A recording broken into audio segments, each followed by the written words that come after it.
Cinema जी हैरान कंदड़ ईजाद थी त मग़रिबी दुनिया में फिल्मुनि जी मक़बूलियत बेहद वधी वई। इन दौरान नंढे खंड में एक वॾो इनक़लाब आयो। 3 मई 1913 ते बम्बई जी कोरोनेशन सिनेमा में हिंदुस्तान में ठहंदड़ पहिरीं ख़ामोश फिल्म राजा हरेश चंद्रा नुमाइश लाइ पेश थी। उन जो फिल्मसाज़ दादा साहब फाल्के हुयो। उन खां पोइ साल 1931 जे मार्च महीने जी 14 तारीख़ असांखे बम्बईअ जी मैजेस्टिक सिनेमा में वठी वञे थी, जिते नंढे खंड जी पहिरीं ॻाल्हाईंदड़ फिल्म आलम आरा लॻाई वई। साइंसी तरक़ीअ फिल्मुनि खे आवाज़ अता करे छॾियो। किरदार मकालमा ॻाल्हाइण ऐं गाना ॻाइण लॻा।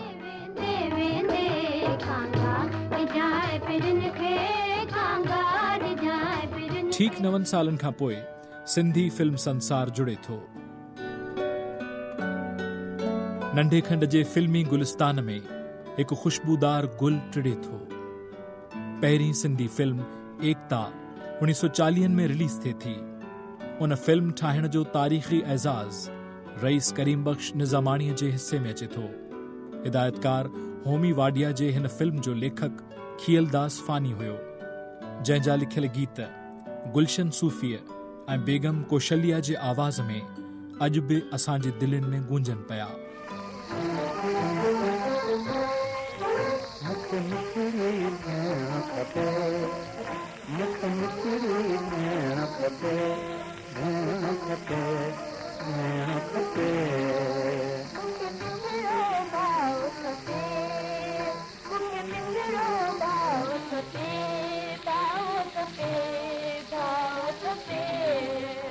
एकता खां पोइ सिंधी फिल्म संसार में सिंधी फिल्मुनि ठहण जो हिकु सिलसिलो शुरू थी वियो, जंहिं 1997 में आख़िरी सिंधी फिल्म हिम्मत ते दंग कयो। रिलीज़ थियल सिंधी फिल्मुनि में उमर मारवी, राय ॾियाच, परदेसी, ससुई पुन्हू, पराई ज़मीन, शहरो फिरोज़, चांदरोकी, तुंहिंजूं ॻाल्हियूं सजण, नूरी जाम तमाची, घूंघट लाए कुंहार, रंगमहल, पनो आकिल, लैला मजनू, महबूब मिठा, मिठड़ा शाल मिलन, बादल, सोरठ, जीजल माव, अलबेली, सोढा पुट सिंध जा, प्यार कयो सिंगार, प्यार तां सदके, मुंहिंजो प्यार पुकारे, गैरत जो सुवाल, लज रख, बादल ऐं बरसात, रत जा रिश्ता, सिंधड़ीअ तां सदके, धरती लाल कुंवार, धरती दिलवारनि जी, अच त भाकुर पायूं, रत जी रांद, रत ऐं अजरक, धरती ऐं आकाश, हाज़िर साईं, दोस्तनि जो प्यार, घातू घर न आया, उम्मीद, फुलमाछी, परदेसी ऐं प्यार, ममता, जिंदगी या मौत, सूरमी सिंध जी, बरसात जी रात, जानू धाड़ेल, जलाल चांडियो, हैदर खान, सुहिणा साईं, कुर्बानी, पोती ऐं पग, हाकिम खान, हो जमालो, परू चांडियो, तूफ़ान, दुश्मन, अली गोहर, महराण जा मोती, नादिर गौहर, झूमर ऐं बंदूक, पुकार, टे कैदी, बेवस, शहीद, फैसलो ज़मीर जो, मूरख, पलांद, महराण जमाली, जिए लतीफ़, कारो माछी, दरिया खान, मुहिब शीदी, बागी, वडेरो साईं, अल्लाह बचायो, मलाखड़ो, मिस्टर शिकारपुरी, सिंध जा सुपूत, ॾिठो वेंदो, सिजावल, धरती मुंहिंजी माउ ऐं हिम्मत शामिल आहिनि। 1940 में एकता जे रिलीज़ थियण जे 12 सालनि खां पोइ सिंधी सिनेमा पंहिंजा पेर पुख्ता करे थी। 24 जनवरी 1952 ते अबाणा रिलीज़ थिए थी। सिनेमा ॾिसंदड़नि खे हिकु मुकम्मल सिंधी फिल्म मिली वई। किथे तव्हांजे कमीनो नालायक वञे थो त वञी थो गर्क थिए रिढ जो पुट। साईं या गुलनि जी वरखा कनि पिया। अड़े यो टीको मां जो बचो नौकर छा रखियो आहे, मथे जो सूर ख़रीद कयो आहे, वियो आहे लखीदड़ तां मिठाई वठण त वञण खे वियो आहे, वञी गर्क थियो आहे।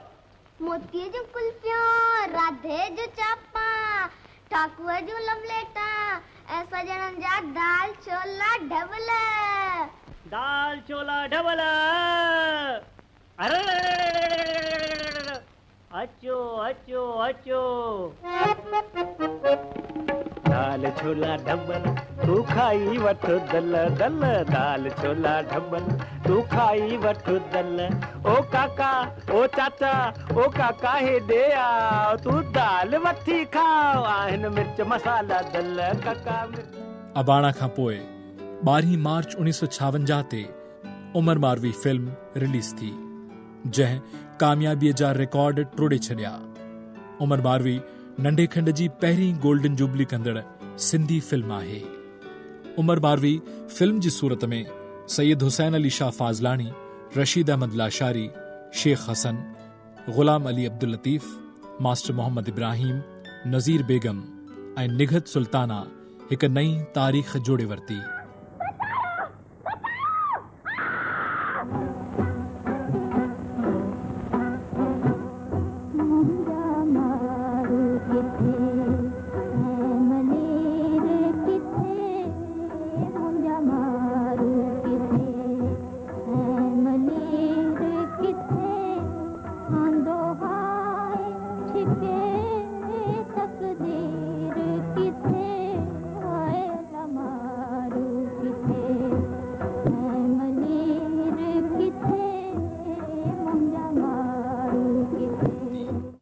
हुसैन अली शाह फाज़लानी जो एक बियो कारनामो परदेसी फिल्म भी हुई।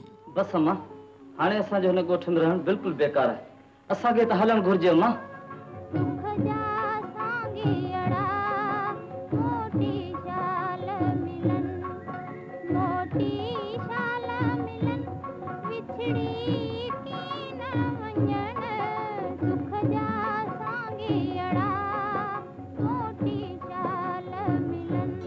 परदेसीअ खां पोइ ससुई पुन्हू ऐं पराई ज़मीन बि हिक ई साल यानी 1958 में रिलीज़ थियनि थियूं। ठीक 10 सालनि जी विथीअ खां पोइ सिंधी फिल्मुनि जो हिकु नओं दौर शुरू थिए थो। शहरो फिरोज़ 1968 में रिलीज़ थिए थी। शहरो फिरोज़ ज़रिए माहपारा ऐं मुश्ताक चंगेज़ी मुतारिफ़ थियनि था ऐं ॾिसंदे ई ॾिसंदे उहे सुपर स्टार्स बणिजी वञनि था। गुलकारीअ जे हवाले सां शहरो फिरोज़ मोहम्मद यूसुफ ऐं रूना लैला जी भी पहिरीं फिल्म हुई।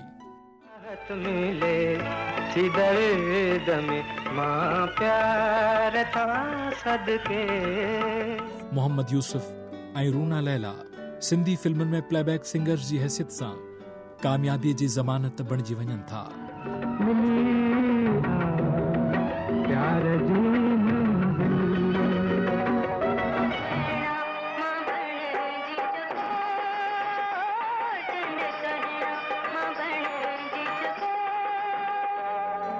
सिंधी फिल्मी मौसीक़ीअ ते मलका तरन्नुम नूरजहां जे एहसाननि खे किथे थो विसारे सघिजे।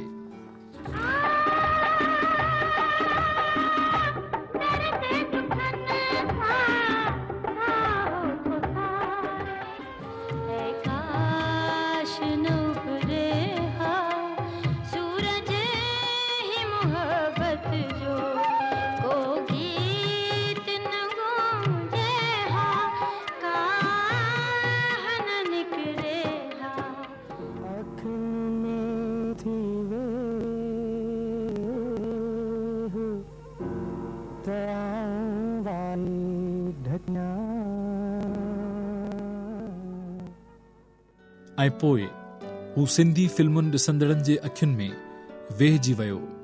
जी हा, फिल्म स्टार वसीम। फिल्म घूंघट लाइ कुंवार जे लाइ हीरो जे लाइ मुंहिंजो इंतख़ाब थियो। मुंहिंजी बि पहिरीं फिल्म घूंघट लाइ कुंवार ऐं मुंहिंजी पहिरीं फिल्म जो डायरेक्टर ग़ुलाम हैदर सिद्दीक़ी साहब ऐं मां ग़ुलाम हैदर सिद्दीक़ी साहब खे पंहिंजो उस्ताद बि चवां थो। उहो इन जे लाइ कि उन्हें मूंखे त ख़बर ई न हुई कि एक्टिंग छा थींदी आहे। मूंखे इन में गाइडनेस जेकी मिली ग़ुलाम हैदर सिद्दीक़ी साहब जी मिली, उन मूंखे गाइड कयो, हिम्मत मुंहिंजी वधाई ऐं मां उन फिल्म में कमु कयो। फिल्म बादल मां शुहरत जे बुलंदियुनि ते पहुतल हसीन अदाकारा सईदा अदाकारीअ जा उहे नक्श छॾिया जेके कॾहिं बि मिटिजी नथा सघनि।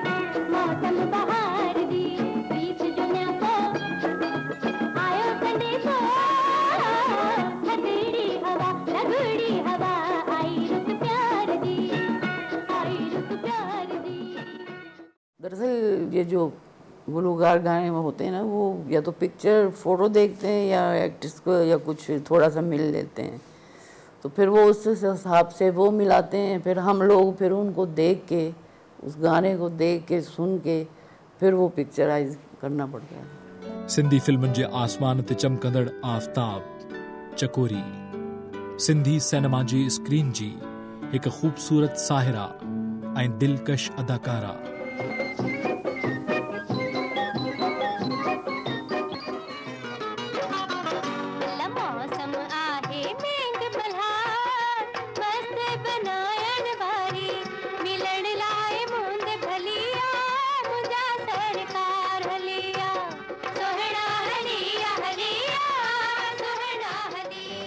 ऐं जॾहिं चकोरीअ सिंधी फिल्म इंडस्ट्रीअ खे अलविदा करे वञी लाहौर जा वण वसाया त उन ख़ाल खे रीटा पूरो कयो। सिंधी सिनेमा ॾिसंदड़नि जी दिलनशीन अदाकारा रीटा जंहिं सिंधी सिनेमा खे एतबार बख़्शण लाइ हिकु डिघी जाखोड़ कई।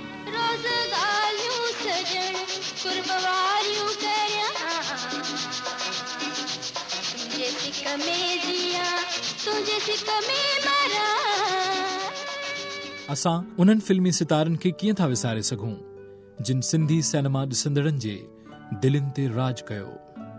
मुस्तफ़ा कुरैशी, अब्दुल हक अबड़ो, मुश्ताक मुग़ल, क़ुर्बान जिलानी, महबूब आलम, साकी, रशीद हमीरानी, परवानो भट्टी, कामरान भट्टी, कमाल ईरानी, कमर मेमण, अनवर सोलंगी, शहबाज दुर्रानी, आफंदी, मलिक अनोखो, मुश्ताक जिस्कानी, AR बलोच, नूर मोहम्मद लाशारी, मंसूर बलोच, नादिर बलोच, अबू बिलाल, रशीद खुमार, गुलाब चांडियो, मंजूर मुराद, याकूब जकरिया, शफी मोहम्मद शाह, असद कुरैशी, सलाहुद्दीन तुन्यो, महमूद सिद्दीकी, सूजी डैनियल, जमीला रजाक, बीना, गजाला रफीक, रोशन अता, शहजादी, किरण, इशरत, नीमा, सैया, अनीला न्याज, गुलबानो, जीना शिराजी, शहनाज भट्टी, मुमताज कंवल, नजमा काविश,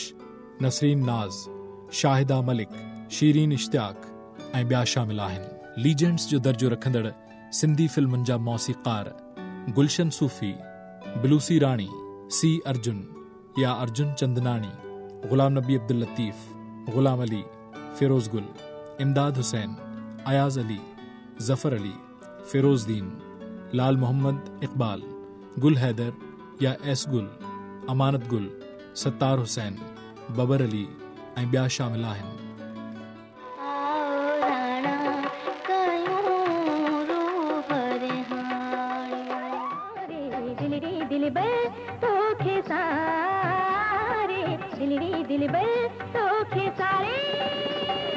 जमलो मुहिंजो नालो आहे, जमलो मुहिंजो नालो आहे।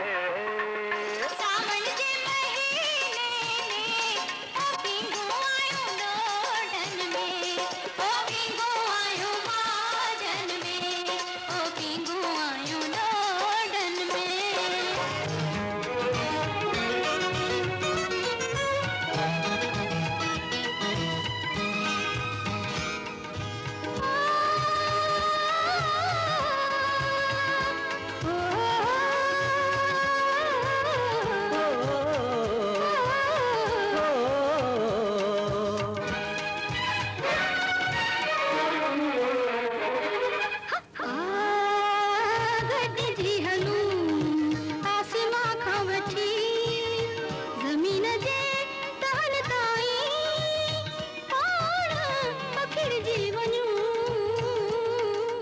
उन्हनि हसीन गीतनि जा ख़ालिक शाइर अॼु बि असांजे दिलनि में ज़िंदा आहिनि। राम पंजवाणी, परसराम ज़िया, अली मोहम्मद मजरूह, रशीद अहमद लाशारी, मूसा कलीम, हुसैन बख्श खादिम, शेख अयाज, सैयद मंजूर नकवी, पीरल कंबर, इमदाद हुसैनी, साइल आज़ाद, बिलावल परदेसी, शहजादो गुलफाम, अब्दुल्ला बेमतियो, अब्दुल गफ़ार तबस्सुम, उस्ताद बुखारी, तनवीर अब्बासी, अफज़ल सोलंगी ऐं ॿिया शामिल आहिनि।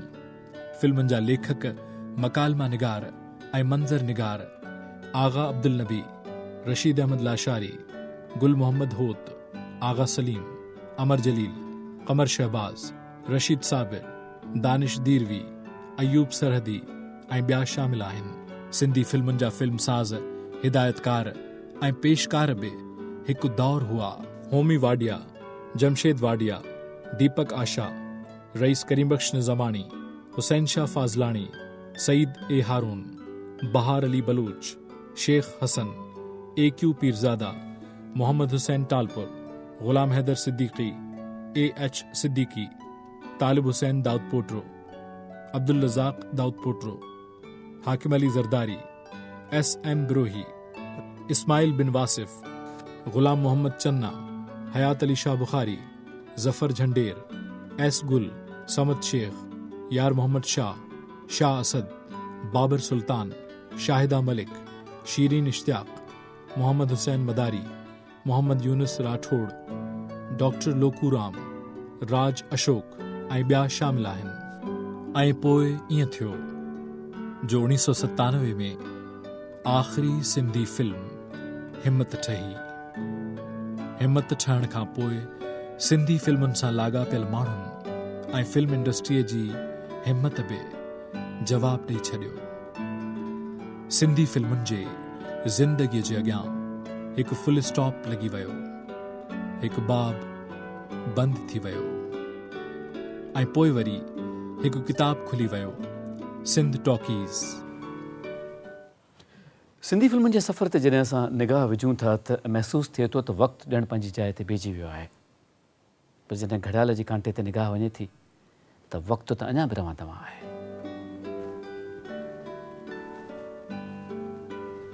छा त शख़्स आहे डॉक्टर महमूद मुग़ल बि, केॾो त शानदार कमु कयो अथाईं। महमूद ऐं सिंध टॉकीज़ सदियुनि ताईं यादि रखिया वेंदा। सिंधी सिनेमा ऐं डॉक्टर महमूद मुग़ल खे सलाम।